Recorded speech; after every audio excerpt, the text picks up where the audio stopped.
quando eu fui conversar com o pastor Eibe e pedir a mão da filha dele em casamento, eu falei, olha, eu quero casar com sua filha, se precisar, eu trabalho uns 14 anos igual Jacó trabalhou por Raquel. Ele falou, bom, 14 anos era para uma moça como Raquel. A Priscila é pelo menos 40 e pegando leve com você. Aí eu parei assim e falei, mas eu posso pagar os 40 depois de casar com ela? Ele falou, pode. Eu falei, então combinado. Então estamos aí pagando a dívida, né? Não, brincadeira, mas a gente realmente teve essa conversa. Mas eu queria falar hoje sobre um assunto que é muito importante. Não é só algo que a gente tem visto dentro da igreja, mas é algo que assim, a gente percebe na nossa sociedade, na nossa cultura, é algo que faz muito parte da nossa vida hoje, de um jeito que não deveria fazer. O tema dessa mensagem é ansiedade. E se só de ouvir que o tema é ansiedade, você já se sentiu levemente ansioso, essa mensagem é especialmente para você, amém? Porque, sabe, nós temos, e é normalmente essa passagem que vem à mente quando nós falamos de ansiedade, de Filipenses 4, né, no versículo 6 e 7, não andeis ansiosos por coisa alguma. E não sei se já aconteceu com você, mas às vezes você se percebe ansioso, comenta que você está ansioso, e aí tem aquele amigo abençoado que diz, mas você não pode ficar ansioso por coisa alguma, a Bíblia diz. Aí você fica mais ansioso, porque agora você está ansioso sobre a ansiedade que você não deveria estar sentindo. Já aconteceu com alguém isso, ou só comigo? Eu sou meio esquisito. Mas não é só isso que essa passagem diz, e eu quero que a gente leia ela daqui a pouquinho, só que a ansiedade tem sido chamada por muitos especialistas do mal do século. É impressionante como essa década mais pessoas sofrem mais com ansiedade do que na década passada. Algo sobre o nosso estilo de vida, né, acelerado, esse excesso de informação, você acorda, não deu nem 9 horas da manhã, a sua tia já mandou no grupo do WhatsApp da família 5 notícias de tragédia ao redor do mundo, e você já toma o seu café da manhã quase que numa vibe de Maranata, vem Senhor Jesus, que a coisa está feia. Então tem esse excesso de informação, a gente acaba se conectando com pessoas ao redor do mundo, e às vezes a gente absorve a ansiedade que nem a nossa, o que eles estão passando, e parece que isso tem amplificado a ansiedade que sempre existiu. Sempre existiu. Outra estatística assustadora que eu li no livro do Max Lucado, O Fim da Ansiedade, onde ele fala sobre esse assunto, livro muito bom, a propósito. Ele diz que a criança média de hoje em dia, ela exibe o mesmo nível de ansiedade que o paciente psiquiátrico da década de 50. Quer dizer, o que em 1950 era um nível de ansiedade normal para a pessoa receber atenção médica, é o nível de ansiedade que a gente encontra hoje nas nossas crianças. Então, isso faz parte do nosso dia a dia, e só para mostrar isso, eu não estou dizendo quem, assim, estava perdendo cabelo de ansiedade, mas simplesmente batalhar contra a ansiedade. Quem aqui nessa semana lutou contra a ansiedade, levanta a mão. Dá uma olhadinha. A minha mão não está levantada de exemplo, tá? Eu também batalhei contra a ansiedade nessa semana. E normalmente a gente pensa nessa passagem de Filipenses 4:6, mas eu quero que a gente leia ela na íntegra, não só o começo dela. A definição, antes disso, de ansiedade é a aflição, angústia, perturbação do espírito causada pela incerteza. E segura aí essa ideia que daqui a pouco a gente vai voltar para ela. Vamos ler Filipenses 4, no versículo 6 e 7. Não andeis ansiosos por coisa alguma. Essa é a parte que alguém sempre fala para você quando você está ansioso. Só que, toda vez que a Bíblia fala sobre ansiedade, inclusive essa vez, ela não só diz não fica ansioso, mas juntamente com esse mandamento de não estar andando em ansiedade, ela apresenta uma explicação do porquê não precisamos estar. E isso muda tudo. Porque seria uma coisa eu dizer para você, brother, não se preocupa com aquela conta que você precisa pagar. E é outra coisa completamente diferente de dizer, brother, não se preocupa com aquela conta que você pagar, porque eu mesmo vou pagar por ela. É um exemplo, tá? Hoje de manhã eu falei isso e um cara falou, amém. É uma coisa eu dizer, não se preocupa com a sua fome, mas é outra completamente diferente dizer, não se preocupa com a sua fome, porque daqui a pouco nós vamos comer um churrasquinho, porque eu não estou te dizendo, não sinta algo, ou não faça isso, mas eu estou te dando um motivo pelo qual você não precisa. Faz sentido? A Bíblia, toda vez que ela fala sobre ansiedade, inclusive nessa, ela nos apresenta o porquê. Então vamos analisar rapidamente essa passagem na íntegra, tudo o que ela diz, porque essa passagem aqui é a fórmula, o antídoto contra a ansiedade, amém? Eu quero que você repita isso, a fórmula contra a ansiedade. Nessa semana, se você se sentir ansioso, eu quero que você lembre dessa fórmula, nesse mês, nesse ano. Eu espero que para o resto da sua vida, você se lembre desse exercício bíblico e volte para essa passagem aqui. Mas olha só o que a Bíblia diz. Não andeis ansiosos por coisa alguma. Vamos parar aqui e analisar já isso do começo. Eu acho interessante que a palavra de Deus nos ensina a não andar em ansiedade, algo contínuo, porque eu acredito que até certo ponto é inevitável você se deparar com ansiedade, porque às vezes você recebe uma notícia, às vezes tem uma situação acontecendo na sua frente, e aquele intuito de ficar desesperado, de sentir aflição ou angústia pela incerteza de como as coisas vão ter o seu desfecho ou como elas vão acontecer, nós sentimos isso, mas nós não podemos andar em ansiedade. Por quê? Porque ao invés disso, nós devemos apresentar todos os nossos pedidos diante de Deus pela oração e súplica. Então olha só que a Bíblia diz, que interessante, não andeis ansiosos por coisa alguma. Ao invés disso, antes disso, sejam em tudo os vossos pedidos conhecidos diante de Deus pela oração e súplica. Então a Bíblia diz, não ande ansioso. Ao invés de andar ansioso, apresente ao Senhor em oração o motivo da sua ansiedade. Então é isso que a Bíblia nos ensina a fazer. E como nós fazemos isso? A Bíblia diz com ações de graças. Com ações de graças. Por que que nós fazemos essas orações, esses pedidos, já com gratidão em nossos corações? Porque nós temos um Deus que nos ouve. Amém? E segundo, nós temos um Deus que, apesar de ter olhos e ouvidos por toda parte, quando nós chamamos papai, Ele tem olhos e ouvidos só para nós. Só para cada um de nós. Então nós temos um Deus que nos ouve, um Deus que nos responde, e é por isso que nós fazemos esses pedidos já com gratidão. A passagem continua dizendo, quer dizer, então, após você fazer essas coisas, a paz de Deus, que excede todo entendimento, guardará os vossos corações e os vossos pensamentos em Cristo Jesus. Agora, gente, pergunta, qual é o tema da passagem? Então, a pergunta com resposta óbvia, guardará os nossos corações e os nossos pensamentos do quê? Uau! Que preciosa essa fórmula contra a ansiedade. Não andeis ansiosos por coisa alguma. Antes, em tudo sejam os vossos pedidos conhecidos diante de Deus pela oração e súplica, com ações de graças, e a paz de Deus, que excede todo entendimento, guardará os vossos corações e os vossos pensamentos em Cristo Jesus. Uau! Sempre que eu leio essa passagem, eu lembro do momento onde ela realmente clicou para mim, na prática. Porque a nossa filha, quando ela tinha 6 meses de idade, isso foi 1 ano e meio atrás, a gente teve um acidente doméstico, onde a Pri caiu, se machucou, só que ela estava bem, mas a nossa filha caiu de cabeça no chão, com 6 meses. E a gente imediatamente foi para o pronto-socorro, preocupado, desesperado. Eu e a Pri se sentindo horríveis, eu me sentindo que eu tinha falhado, eu queria de alguma forma ter evitado aquele acidente, a Pri também se sentindo mal, e a gente estava aflito naquele carro. Eu acho que foi o maior momento de angústia nas nossas vidas, porque ela não estava muito bem. E assim que a gente chegou no pronto-socorro, ela vomitou, que é o pior sinal depois de uma batida como essas. Então o nosso coração estava na mão, a gente estava aflito, afoito. E assim que a gente entrou no quarto de hospital, eu já estava orando desde casa, porque a gente estava orando do desespero. Mas quando nós chegamos naquele quarto, eu comecei a me lembrar, olhar para trás e me lembrar de tudo que Deus já tinha feito na minha própria vida, que eu mesmo não devia estar vivo. Eu comecei a lembrar do que Deus fez por mim, pela minha esposa, pelo nosso casamento, e como a minha filha, antes de ser um sonho meu, ela era um sonho de Deus. E naquele momento eu comecei a orar, não a partir do desespero, mas orar com ações de graça, sabendo que Deus ia intervir em favor dela. Eu tinha essa convicção no meu espírito, antes de qualquer resultado vir, e nós começamos a parar de chorar e começamos a rir. Porque de repente a paz que excede todo entendimento, não tem explicação, encheu aquele quarto de hospital, encheu os nossos corações e nos guardou da ansiedade que estava nos destruindo naquele momento de tanta angústia. E eu falei para minha esposa, daqui a pouco vão entrar os médicos confusos nessa sala com os exames dela. E dito e feito, daqui a pouco eles chegam com a papelada, revisando assim, e falaram para a gente, nos conte de novo o que aconteceu. A gente contava a história, eles perguntavam, você tem certeza? Porque sua filha está bem, ela não devia estar bem se isso tivesse acontecido. A gente dizia, a gente tem certeza, porque Deus está guardando a nossa filha.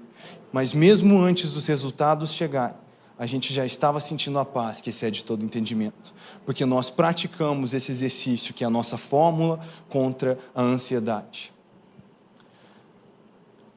Sabe, toda vez que a Bíblia fala para a gente não andar em ansiedade, ela nos apresenta também o porquê não precisamos estar. Em Mateus 6, no versículo 25 ao 34, nós temos Jesus em seu sermão da montanha ensinando acerca da ansiedade, a preocupação com as coisas diárias. Eu vou estar lendo aqui na NVT, mas a palavra de Deus diz: por isso eu lhes digo que não se preocupem. Talvez a sua versão, dependendo qual for a NVT, diz: não andeis ansiosos acerca do que comer, do que beber ou do que vestir. A vida não é mais que a comida, e o corpo não é mais do que a roupa. Observem os pássaros, eles não plantam, nem colhem, nem guardam alimento em celeiros, pois seu Pai Celestial os alimenta. Acaso vocês não são muito mais valiosos que os pássaros? Qual de vocês, por mais preocupado que esteja, pode acrescentar ao menos 1 hora à sua vida? E por que se preocupar com a roupa? Observem como crescem os lírios do campo. Não trabalham nem fazem roupas, e no entanto nem Salomão, em toda a sua glória, se vestiu como um deles. E se Deus veste com tamanha beleza as flores silvestres que hoje estão aqui e amanhã são lançadas ao fogo, não será muito mais generoso com vocês, gente de pequena fé? Portanto, não se preocupem dizendo o que vamos comer, o que vamos beber ou o que vamos vestir. Essas coisas ocupam o pensamento dos pagãos, mas seu Pai Celestial já sabe do que vocês precisam. Busquem em primeiro lugar o reino de Deus e a sua justiça, e todas essas coisas lhes serão acrescentadas. Portanto, não se preocupem com o amanhã, pois o amanhã trará suas próprias inquietações.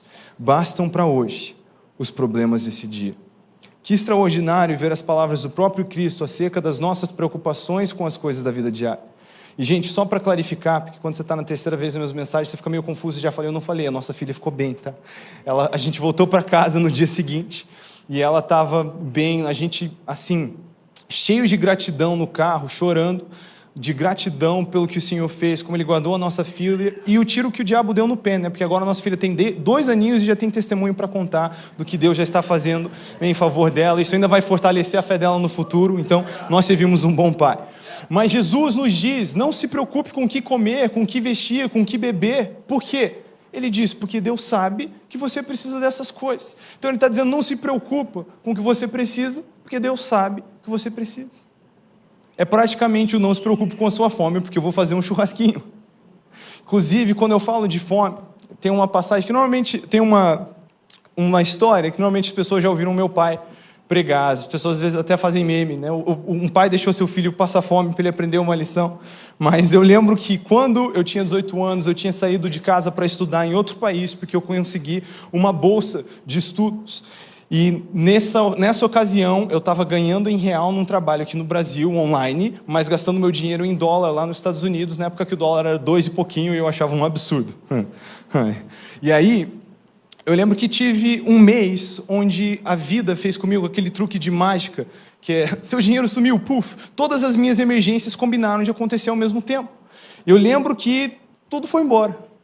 E eu dei uma ligada para o meu pai, porque faltava 3 dias para eu receber o meu próximo salário. Falei, pai, eu não teria te incomodado, estou tentando ser crescidão, só que eu não tomei café da manhã, eu não almocei, eu não vou jantar, porque a coisa está feia. Né? Acabou a grana, você não consegue me ajudar? Eu acerto com você daqui a 3 dias. Ele falou, não. Falei, ué, você não pode? Ele falou, eu posso, eu não quero, você está falando de constituir família aí, eu não vou te ajudar não. Falei, pai, não foi culpa minha, eu tive emergência. Ele falou, se você não tem um fundo de emergências, foi culpa sua. Não teve conversa, hoje eu sou grato que ele fez isso, que ele jogou duro comigo, porque pensa num guri que ficou bom de orçamentos depois dessa. Falei, pai, o que eu faço? Ele falou, você já jejuou 3 dias antes, jejua de novo. Eu sempre que eu conto essa história, eu vejo umas mães tipo, tadinho, e uns pais tipo, eu vou fazer isso com meu filho. Mas eu lembro que eu estava no meu 2º, 3º dia de jejum involuntário, e eu estava lá na casa de oração, longe, louvando ao Senhor, mas lá no fundo do meu ser tinha, sabe, um clamor meio diferente, com um barulho mais ou menos assim, tipo... E eu estava com vontade de tomar um café da manhã. Eu lembro que o Espírito Santo falou comigo e falou, Israel, vai tomar café, seu café da manhã já está pago. Eu falei, glória a Deus, vamos nessa. Então eu fui para a fila da cafeteria, para não dizer que eu estava completamente quebrado. Eu tinha o último dos moicanos, que era uma nota de 5 no meu bolso, caso eu precisasse implorar por minha vida, assim, sabe? Tipo, a última emergência. E aí eu fui pro café pensando, Deus vai dar um jeito.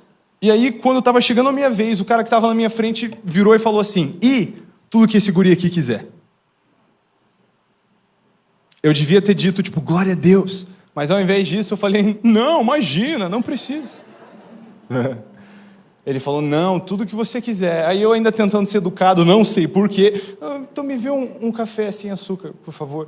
Ele falou, não. Perguntou para a moça que trabalhava lá, o que esse cara gosta de comer? Ela falou, eu gosto de comer esse aqui e tomar esse aqui. Falou, então vê tudo isso aí para ele. Ele ainda pegou o troco e pôs no meu bolso assim, e falou, Deus está cuidando de você, cara. E essa ocasião foi muito marcante para mim. Eu saí lá da cafeteria, obrigado, Deus, não precisa de mais, comendo. Mas foi marcante para mim porque eu lembro que eu estava na véspera do vestibular fazendo a matemática. Falando, Jesus, você está me mandando estudar um negócio que não é acreditado, eu não sei como que eu vou pegar emprego, não vou poder trabalhar lá no começo. Mas você está falando para eu ir, se você está falando para eu ir, eu vou te obedecer que nem uma criança e depender de você. Sabe, eu estava buscando o reino em primeiro e eu vi todas as coisas sendo acrescentadas, não só nessa área, mas eu lembro exatamente nesse tempo que a coisa estava meio apertada, estava já muito querendo pedir para ir em casamento, eu vi uma oportunidade de fazer isso ainda mais cedo que o que eu tinha planejado previamente, eu tinha a bênção dos meus pais, dos pais dela, só tinha uma coisa que me preocupava, era o estado da minha geladeira. Eu falava, Senhor, eu sei que eu vou ter uma responsa de cuidar do meu lar, cuidar da minha casa, e Tu sabes, Senhor, o estado da minha geladeira. Mas é porque eu estou correndo atrás do que você me falou para correr. Eu não estou correndo atrás de dinheiro. Estou te obedecendo. E eu lembro que eu estava orando, conversando com o Senhor, e Ele me disse, Israel, do mesmo jeito que eu tenho cuidado de você, eu vou cuidar de vocês. Vai nessa. E aí, eu comecei a planejar a minha surpresa do pedido de casamento para a Pri. E eu sabia que tinha uma coisa que ela queria, quando eu conversei com a mãe dela, com as amigas, a única coisa que ela queria que acontecesse no pedido de casamento é que chovesse. A única coisa que eu não tinha controle nenhum para fazer. Mas aí eu estava lá planejando. Imagina que romântico, eu queria fazer chuva artificial. Eu achei que era super romântico. Imagina só, eu aqui, né, de joelhinho, pedindo ela em casamento, ela aqui dizendo uau, e aqui atrás meu amigo Junão com uma mangueira, assim, ó. E quando eu estava planejando isso, eu não estou brincando, diante de Deus, o Espírito Santo, com clareza, tirou onda da minha cara. Eu estava planejando isso e eu senti Ele falando tão claramente comigo, tipo... chuva artificial, num tom de risada. Eu comecei a rir junto, falei, você tem uma ideia melhor? Ele falou, deixa comigo. Eu falei, então tá bom. Previsão de chuva? Nada, a gente não estava tendo muita chuva nessa época. Eu fui lá, fiz a minha surpresa, pedi ela em casamento, ela disse sim, começou a chover. E isso eu não estou falando de uma necessidade, eu estou falando de uma coisinha, um mimo. Na verdade, começou a chover tanto que a gente precisou se proteger da chuva. Acho que foi a maior chuva que eu já vi na minha vida. Assim. Foi escancarado que foi Ele que fez. Mas Ele fez. Por que eu digo isso? Porque nós temos um Deus, Ele nos ensina que se nós nos preocupamos em primeiro lugar com o Seu reino, Ele quer se preocupar com o resto, ao ponto de que eu não devia nem precisar me preocupar com essas coisas básicas, porque Deus não quer que eu perca o meu sono sobre essas coisas que Ele quer cuidar de mim. Eu não estou falando da gente viver jogando tudo para desorganizado. A boa mordomia com todos os nossos recursos é algo bíblico, algo que nós temos que fazer, mas lá no fundo do nosso coração a gente precisa saber de quem vem a nossa provisão. Amados, eu vejo até hoje, o Senhor vem cuidado de nós, conforme a minha família foi crescendo, nós oramos, e aí, Senhor, está na hora de ter filhos? Está na hora. E de novo a oração que eu fiz foi, Senhor, dizem que criança é caro, né? Mas a resposta foi, do mesmo jeito que eu tenho cuidado de vocês, eu vou cuidar de vocês. E depois Ele me disse de novo, do mesmo jeito que eu tenho cuidado de vocês, eu vou cuidar de vocês, e vamos ver onde a coisa vai parar. Porque eu não tenho medo, irmão. As pessoas perguntam, você tem 24 anos e 2 filhos, você não tem medo? Não tem. Porque eu sei quem cuida da minha família. Amados, eu não digo isso como frase de efeito, de coração. Se a economia do mundo implodisse, não tivesse pão para comprar, eu tenho certeza que Deus ia dar um jeito, se precisasse Ele mandar as aves do céu, trazer pão e carne para a minha família. Porque Ele é o nosso provedor, a gente está buscando em primeiro lugar o Seu reino, e nós vamos ver todas as coisas sendo acrescentadas. Inclusive, muitas vezes, quando eu falo dessa passagem, eu ensino também sobre a área relacional, né? Para vocês jovens, solteiros, alguns já beirando o desespero, Senhor, será que o único casamento para mim é o casamento do Cordeiro? Você pode descansar em Deus, continuar buscando o reino em primeiro lugar e todas as coisas vão ser acrescentadas. Mas Israel, Mateus 6 aqui está falando de comida e bebida. Mas gente, quem que criou a gente para se relacionar? A Bíblia diz que Deus faz com que o homem solitário habite em família, é a invenção dele também. Eu tenho a sensação de que ele também quer prover nessa área. Na verdade, Provérbios 18, no versículo 22, e Provérbios 19 e 14, falam que um cônjuge é uma dádiva, um presente do Senhor. Nós vemos esse exemplo no Velho Testamento até em Êxodo, no capítulo 1, do versículo 15 ao 22, tem duas hebraicas, que para mim elas são heroínas bíblicas, Sifrá e Puá. O faraó manda matar todos os meninos que nascerem, né, os meninos hebreus que nascerem. E elas se recusam a fazer isso porque elas temem ao Senhor. A Bíblia diz que elas temeram ao Senhor mais do que a Faraó, porque elas sabem que Deus não está no negócio de assassinar bebês, então elas desobedecem o Faraó. E a Bíblia diz que porque elas temeram ao Senhor, Ele deu para elas as suas próprias famílias. Então, gente, é um tema fácil de ver, Deus cuida disso também. Sabe, e eu tenho tanta história para contar, porque eu tenho aplicado isso. Mas você talvez, eu sei que algumas pessoas, porque sempre a gente tem duas reações ouvindo um testemunho. Né? Uau, glória a Deus, eu quero viver isso, e às vezes a gente tem, isso nunca vai acontecer comigo. Isso nunca aconteceu comigo antes, por que isso nunca aconteceu comigo? Mas você tem que lembrar, nós aprendemos isso com João, discípulo amado, que não é que Jesus reclinava a cabeça em seu peito, é João que reclinava a cabeça no peito de Jesus. Nós temos todo o amor dele, mas o que a gente vai fazer com isso? Porque talvez, se você está se sentindo assim, será que isso pode acontecer comigo também? Você está precisando fazer isso aqui, ó. Amém? Isso pode acontecer com cada um de nós. Não é que eu sou o filho favorito de Jesus, de Deus. Eu me sinto assim. Eu me sinto filho favorito, mas você também pode se sentir, amém? Porque Ele quer ter esse tipo de relacionamento com cada um de nós. Mas, de novo, a Bíblia diz, não ande ansioso sobre o que comer, o que beber, o que vestir, porque Deus sabe que você precisa disso. Ele sabe do que você precisa. 1 Pedro 5, no versículo 7, diz, lance sobre ele toda a sua ansiedade. Por quê? Porque ele tem cuidado de vocês. Porque Deus tem cuidado de mim. Eu posso lançar toda a minha ansiedade sobre ele. Eu acho interessante que a Bíblia diz toda a ansiedade. Não parte da sua ansiedade. Não a ansiedade que você julga ser espiritual o suficiente para orar sobre isso. Toda a sua ansiedade. Quer dizer que não importa se é uma situação no seu emprego, na sua vida familiar, nos seus relacionamentos, se é uma unha encravada do seu pé, se isso está te trazendo ansiedade. A Bíblia apresenta uma só destinação para isso, é lançar isso sobre o Senhor. Apresentar isso em oração para Ele.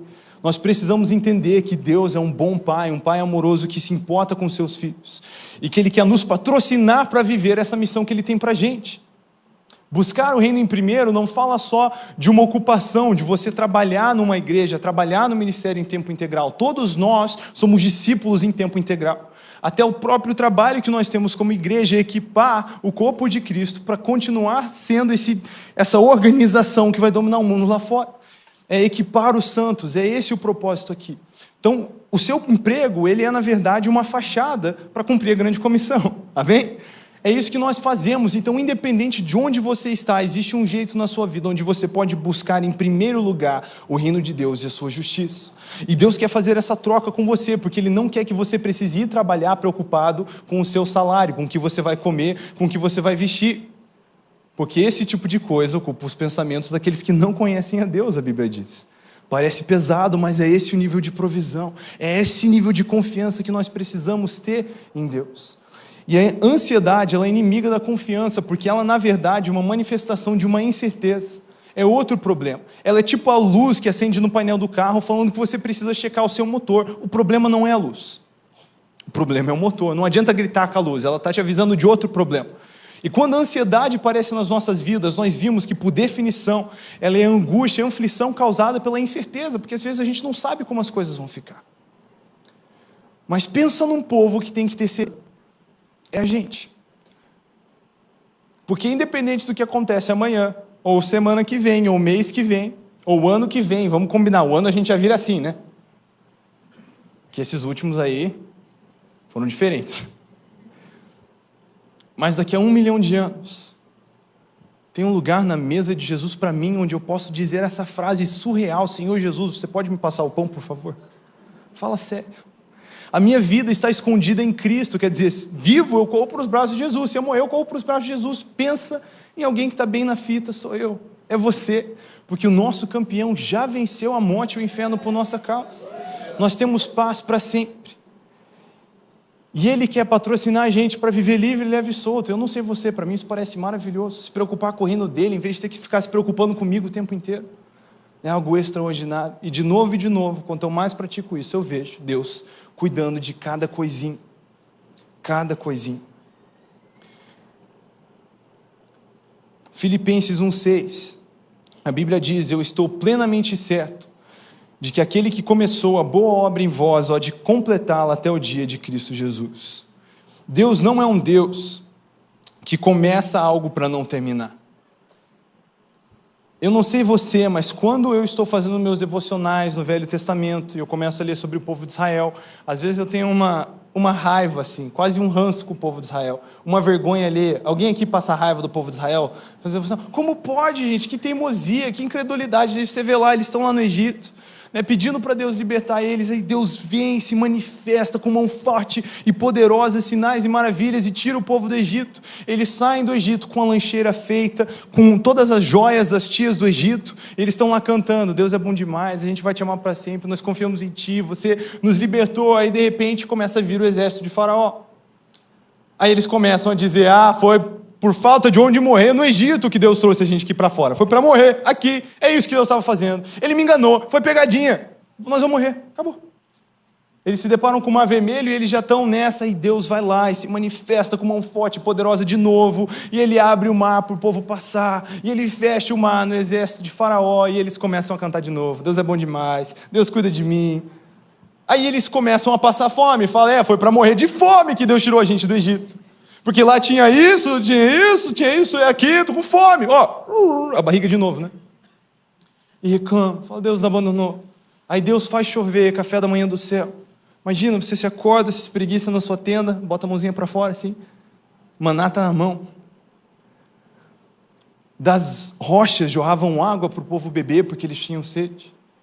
Aí eles reclamam do calor, e tem um pilar de fumaça durante o dia, fazendo sombra para o povo passar, liderando o caminho. Durante a noite, um pilar de fogo para esquentar eles, né, aquecer eles no frio da noite, para iluminar o caminho, continuar conduzindo eles, as crianças, né, a criançada correndo com os marshmallows assim perto do pilar de fogo.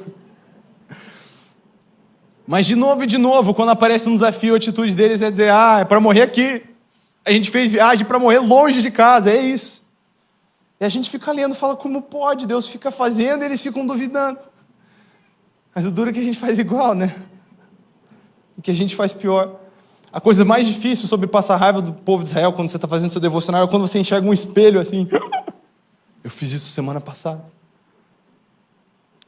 Porque o cara está lá orando para entrar numa vaga de emprego que ele sabe que ele não tem chance de conseguir, seria muito improvável, mas ele queria muito. E ele está lá orando.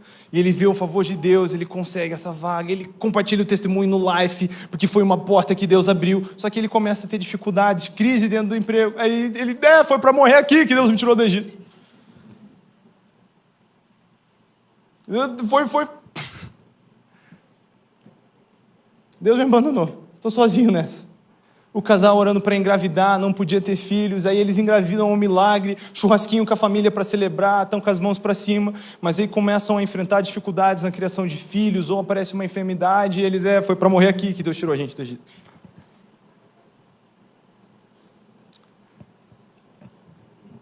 Nós precisamos entender que Deus não tira o seu povo do Egito para deixá-los no deserto. Ele é fiel para completar a boa obra que Ele começou. E que se nós buscarmos, em primeiro lugar, o reino de Deus, a gente vai ser patrocinado para fazer isso. É uma maravilha. Sabe, nós não precisamos andar ansiosos, porque a gente pode fazer essa troca. Nós podemos confiar em Deus. Deus sabe que o povo é meio esquecido. Então, finalmente, eles chegam diante do Jordão. Eles falam: nós vamos morrer aqui. Longa viagem, né? Só para morrer aqui. Mas Deus já abriu um mar para eles passarem. Deus abre o rio Jordão, mas porque Ele sabe que o povo é esquecido, Ele diz, vocês vão erguer um monumento. Vocês vão pegar as pedras do rio e erguer um monumento. E de repente o povo se depara agora com as muralhas de Jericó. Você fala, acho que deu, acho que agora nós vamos morrer. Acho que Deus nos abandonou aqui. Mas eles olham para trás e eles veem aquele monumento levantado. Eles dizem, peraí.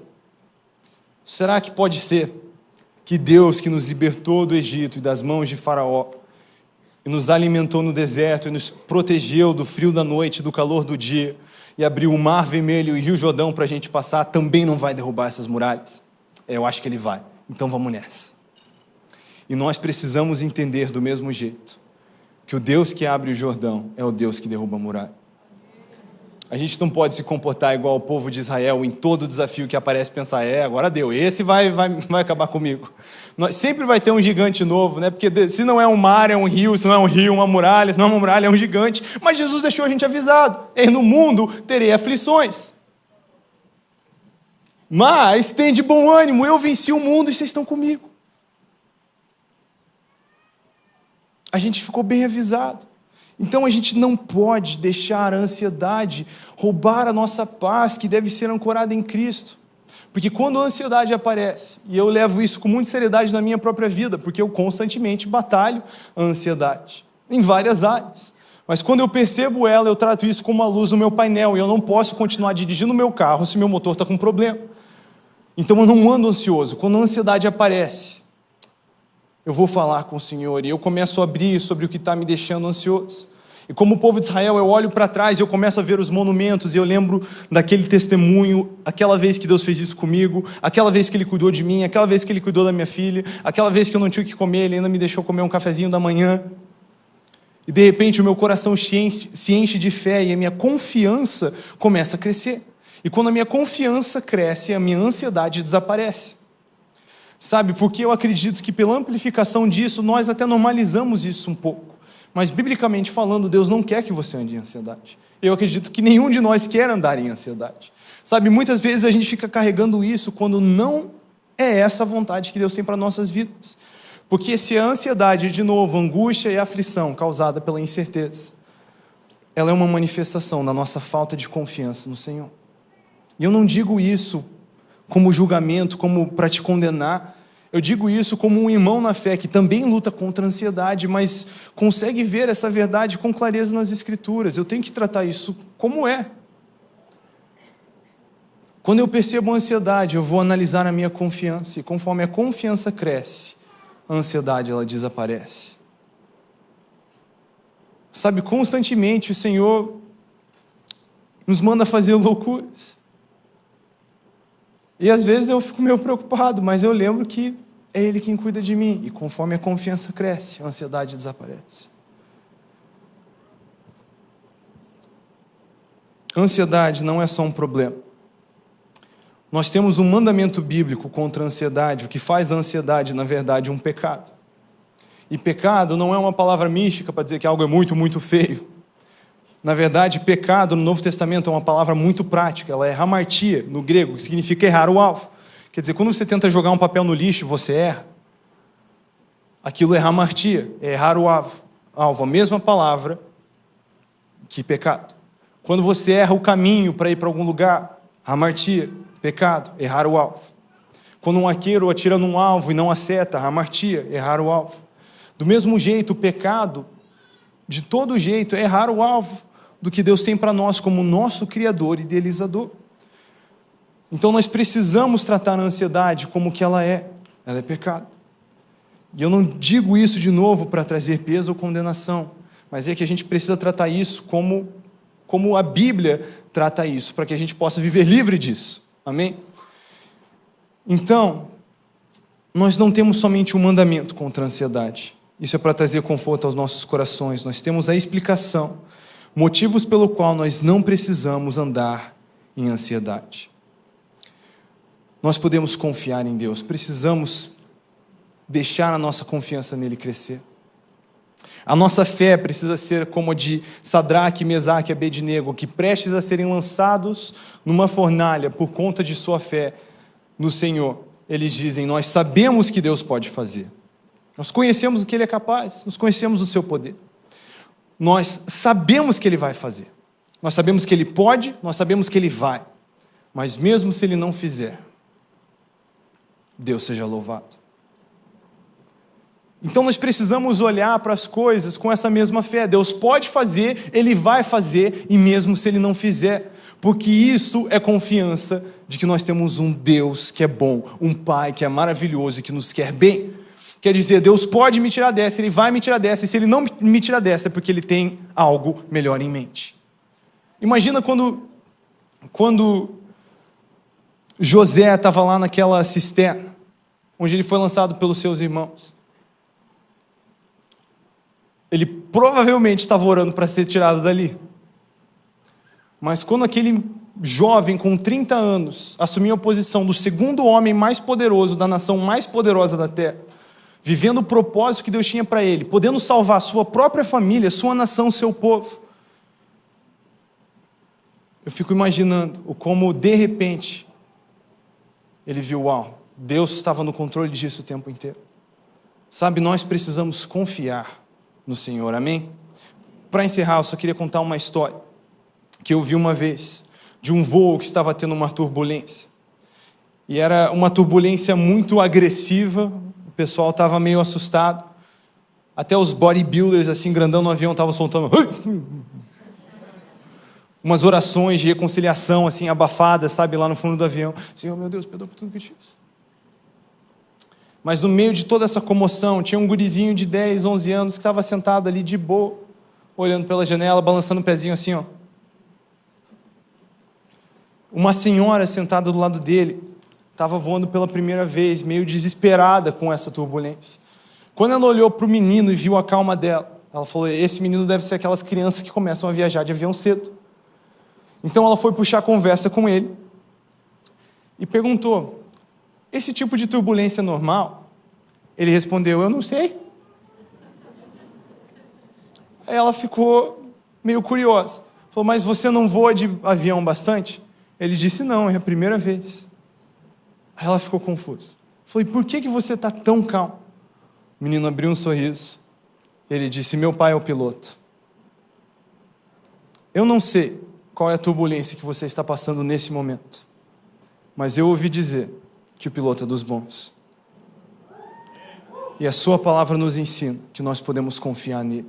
Se nós confiarmos em tudo que a gente ouviu hoje acerca da ansiedade, eu acredito que de coração nós podemos viver livre, leve e soltos, como o Senhor deseja que a gente viva, amém? Você recebe essa palavra? Eu queria te convidar a ficar de pé, e eu quero fazer 3 convites hoje. O primeiro deles é um convite ao arrependimento. Se você sente que você tem andado em ansiedade, e que isso tem roubado a sua paz de uma maneira, uma proporção que não devia acontecer, e você sente a necessidade de se arrepender perante o Senhor, eu quero te convidar a fazer isso, porque nós precisamos tratar o pecado como pecado. Muitas vezes, em comparação com coisas que parecem mais sérias, a gente às vezes não dá muita bola para o pecado. Mas eu acho importante nós exercermos a prática bíblica de se arrepender. Então, se você sente, cara, eu nem sei quanto tempo atrás eu me perdi na ansiedade que eu estou hoje, mas a coisa está feia. Eu queria te convidar a orar hoje, se arrependendo, não num espírito de constrangimento, de condenação,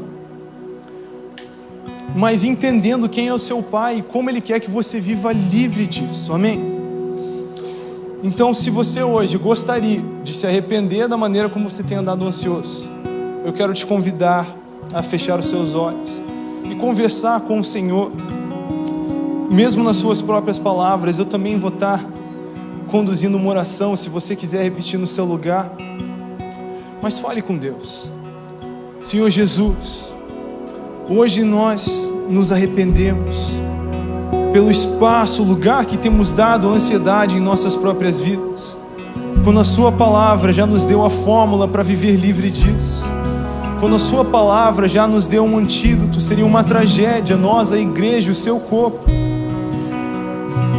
que temos justamente o antídoto contra essa ansiedade, viver presos nisso. Senhor, nos ajuda a caminhar somente na paz que excede todo entendimento. E quando nos deparamos com ansiedade, nos ajuda a aplicar o que a sua palavra diz, para que não fiquemos presos nesse lugar. Hoje nós nos arrependemos, pedimos perdão da nossa ofensa contra você, contra a sua palavra, e pedimos que, com a sua sabedoria, isso não seja algo que se repita em nossas vidas. Em nome de Jesus.